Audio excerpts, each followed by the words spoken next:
era melhor em duas palavras, pelo menos, explicar bem o que é o SESC. É uma instituição patronal, onde os homens do comércio, os patrões, amparam com uma verba enorme que possui, que as leis que conseguiram obrigam o comércio todo a pagar um tributo destinado a isso, construir o SESC, que quer dizer Serviço Social do Comércio. Atrações recreativas e educativas para os funcionários, os subalternos, portanto, os empregados, no comércio.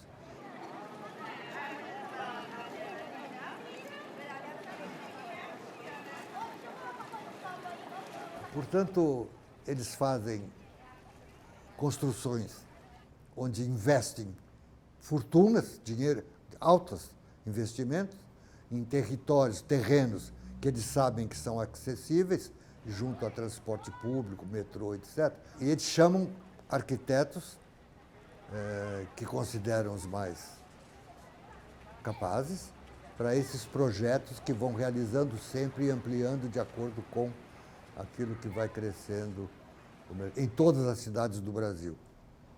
São Paulo, sendo a cidade que é, 20 milhões de habitantes, você vai imaginar quantas unidades existem de SESC, que importância tem isso aqui.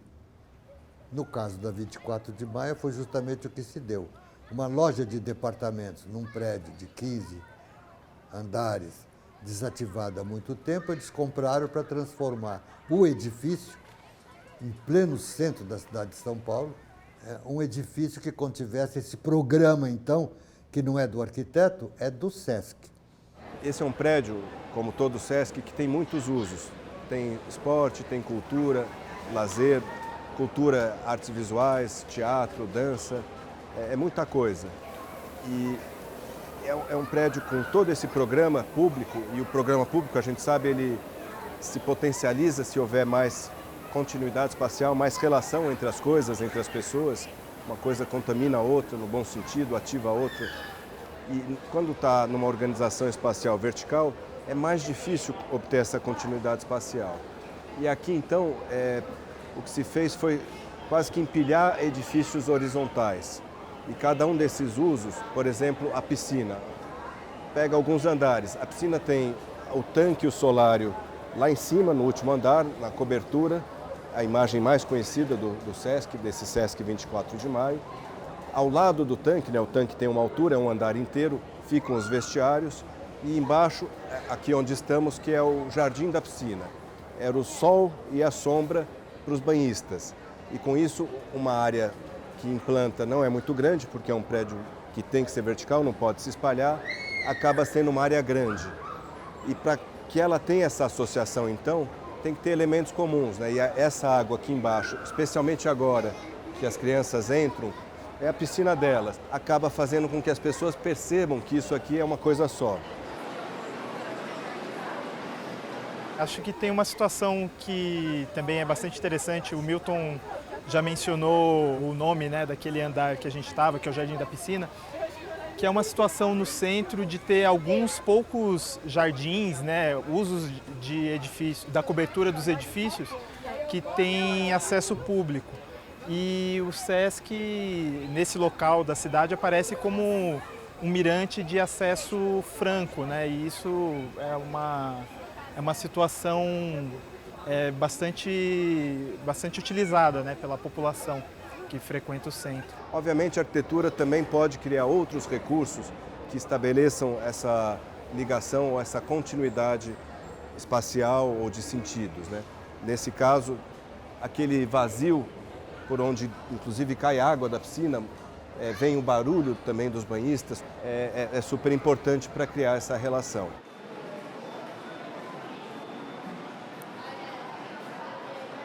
Aqui eu acho que vale falar um pouquinho da organização da construção. Acho que todo mundo sabe, né, o SESC 24 de maio aproveitou o antigo edifício da Mesbla, um edifício a Mesbla, uma loja de departamentos, pegava o térreo, duas sobrelojas, com uma cúpula até, e depois sobre isso havia um conjunto de escritórios em uma estrutura em U. Originalmente um primeiro L, depois, 10 anos depois, construíram a terceira perna. Isso deve ter sido nos 40, 50 do século XX. Cheia de pilares. E a primeira vez que viemos aqui ao terreno com o Paulo Mendes, o Paulo viu, um predinho pequenininho, 7 por 25 metros, um lote pequeno, um edifício feito para ser restaurante, muito difícil de ser refuncionalizado, porque era pequenininho, desproporcional em relação ao resto. E o Paulo falou, olha, eu acho que isso não vai dar certo, o melhor a fazer é que o SESC compre e a gente integra isso ao conjunto. Praticamente foi possível fazer aquilo que o SESC pretendia por essa estratégia de comprar o terreno do lado como anexo, porque nesse pequena área, separada por 3 metros, que se fez pontos de ligação em cada andar, é nesse pequeno anexo, que não é tão pequeno assim, afinal de contas, né? 150 metros quadrados por andar, é que estão todas as instalações sanitárias, todos os reservatórios de água, todas as máquinas para refrigeração, climatização, todos os depósitos, por exemplo, para cozinha, frigoríficos, etc. Principalmente com o jogo de elevador que sai nessa rua lateral, só para serviço. O que faz com que o outro edifício fique totalmente aliviado desses encargos de serviços auxiliares. E é muito bonito que fica realmente como um vizinho muito próximo, já fora dessa regularidade do terreno original. As mais surpreendentes imagens desse prédio estão nesses vazios, tanto para quem olha para cima como para quem olha para baixo. Quem está lá embaixo entrando no teatro, quando olha para cima pode ver o céu. Fizemos uma rampa contínua para dar ideia da própria cidade em desenvolvimento. Quem não quiser usar o elevador pode ir subindo devagar aquilo tudo, etc.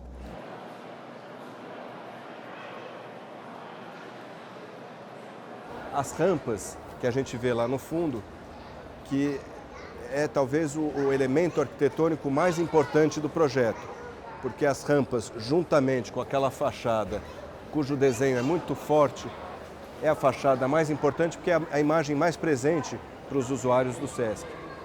E ela é importante e presente porque ela está em todos os andares. Bom, essa frente toda seria possível fazer ao ar livre, quer dizer, coberta, porém sem caixilho, mas a chuva de vento, coisas assim. Portanto, pareceu interessante envidraçar.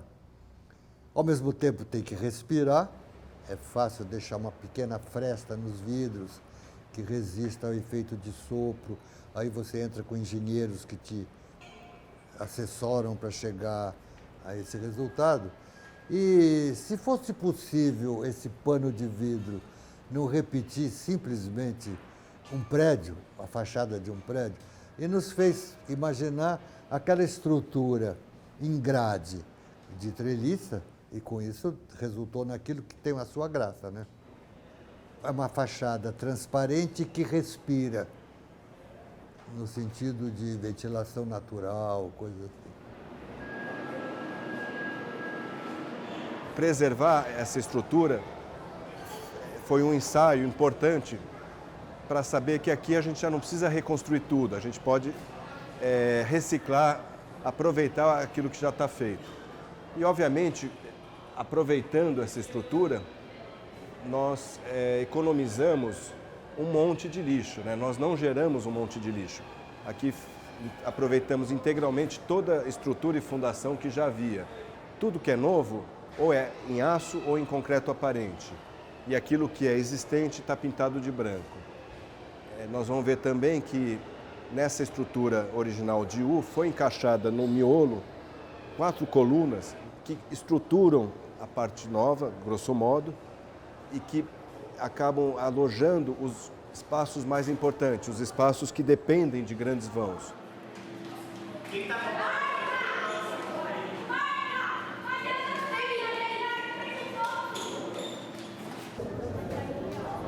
Eu achei muito interessante um termo que a Bienal de Arquitetura que está utilizando o edifício propõe, né, que é o da máquina urbana, né? eu acho que é isso. O edifício é essa grande máquina, esse compartimento que está sempre em mudança, né? Embora seja uma unidade, um edifício, uma instituição, mas ele é só um suporte, um abrigo para os mais variados usos, e esse uso ele muda tanto ao longo do dia como ao longo dos dias da semana, ao longo do ano também.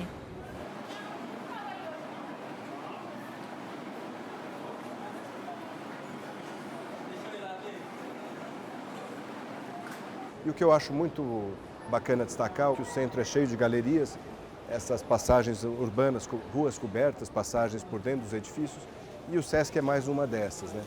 Você pode passar de um lado ao outro sem nenhum controle, não há uma porta, não há uma portaria, e isso faz com que o prédio seja muito aberto à população vizinha.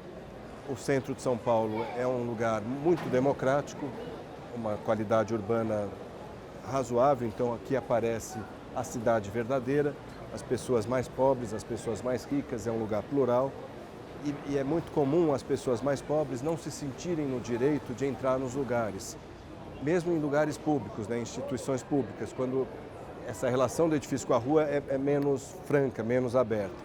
No Sesc não, elas entram, nós vimos lá na convivência muita gente que está simplesmente descansando porque não tem para onde ir e que acaba aproveitando que esse é um prédio tão aberto e tão convidativo e acaba entrando no prédio, né?